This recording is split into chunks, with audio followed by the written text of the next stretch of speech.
I want to touch briefly some more on the Space 1999 build. This goes along with another bit that I'm doing on tips and tricks, and that's masking and painting. Okay, first of all, as you can see here, I have masked off this entire section and everything around it in order to spray this with flat black, and for the black not to run into the white, which is the base coat.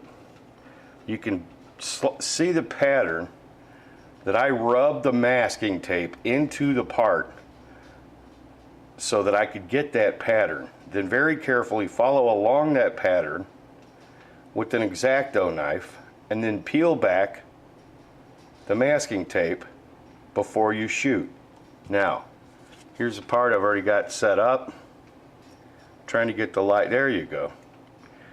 Okay, there you can see where I've peeled the masking tape back after cutting along the outline with an X-Acto. Now I'm going to shoot this with flat black, show that, then peel all the masking tape off, and we'll have a look at how it looks instead of using decals. Now, on another thing here. This is the landing gear. Now I just want to let everyone know to be very careful about cutting these two pieces out right here. I would suggest going above them with a fingernail or toenail clipper or X-Acto knife or diagonal cutters to very carefully cut the section above right here out, and then carefully trim these out on the bottom. These sections right here are very weak and they will break. So again, very carefully cut out above and then cut the remaining part out, because these are very, very prone to breaking. There is a built assembly right there.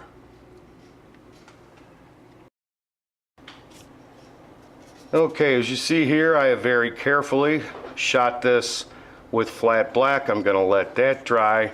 You can see I've got virtually no shadowing just by taking care and watching the angles.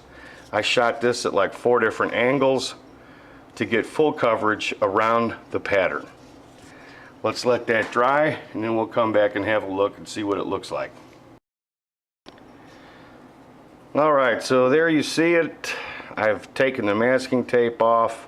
That's about the best angle right there. Now this isn't done by any means, but it's good enough for demonstration purposes. Now if I were going to clean that up a little bit, I'd use a scraping tool.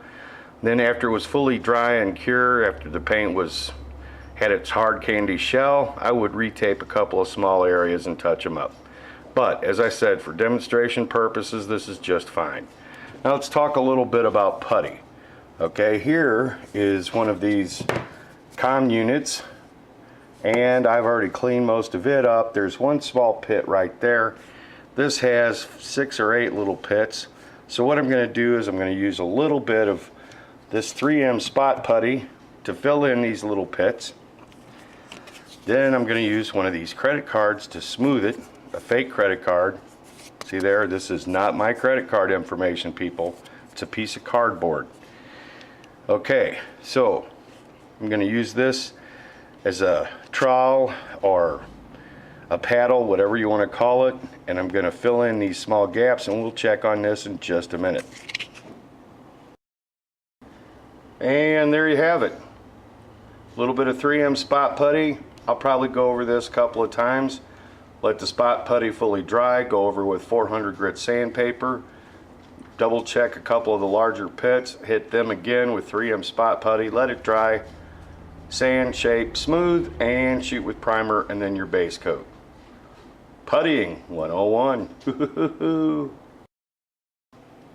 Alright, I wanted to follow up just a little bit on decals, making your own decals. Alright, as you can see here, I've recontoured this to follow more along the body lines. Now I'm going to have to make one small adjustment to the actual decal that's at roughly 300 to 600 DPI. It's about 10% too large. So I'm going to rescale it slightly and cut this angle at a slightly less acute angle so it will follow along more closely to the proposed body line. Anyway, I wanted to go ahead and show that as a follow-up from the last video, or last couple of videos. There you go, you will see more of this again. Alright, let's follow up a little more on masking, puttying, and painting. Additionally, I'm going to show you a couple of other things briefly. Now, right here I've finished sealing this seam pretty much and then sanded it back down. All three of the other seams are very well sealed and feathered in. What I'm going to have to do is mask on either side of the red area that you see that's already been puttied. Putty it again, let it dry, shoot it with primer, take the mask off, shoot it with flat white, then sand and feather everything together, and then hit it with a base coat and go back over and weather it just a little bit to match the rest of the ship. Now I wanted to show this. This is some weathering that I did. I'm going to be making some changes to all of this. I'm going to add a little more weathering here using charcoal. As you see here, what I did here is used a light wash of black. What I did here is use my finger covered with charcoal dust to go over these areas to fill them in a little bit. I'm going to use both of these methods on every section of the model and then lighten it up a little bit to make it a little less glaringly over-weathered. But this is a stage in a process just like anything else. So we'll see this in a future video because I'm getting ready to wrap this one up for today. And here is the one-to-one Nomad. I wanted to test fit some of the greeblies. I've got to make a couple of small minor corrections, but everything's looking pretty good so far. I also wanted to give you a real good look at these aluminum plates. These are about as accurate as you're going to get. I got a really large, high-resolution version of Quirk holding the Nomad, and I traced out every aspect of that plate and then sent it off to my friend Bill Perry, who did the vector art. Then I had these cut. This is the same pattern used to make the brass etch for the 1/6 scale Nomad. And I got something a little different that's going to be going with the 1/3 scale Nomad. Hoo-hoo-hoo. Let's have a look at the Medusa.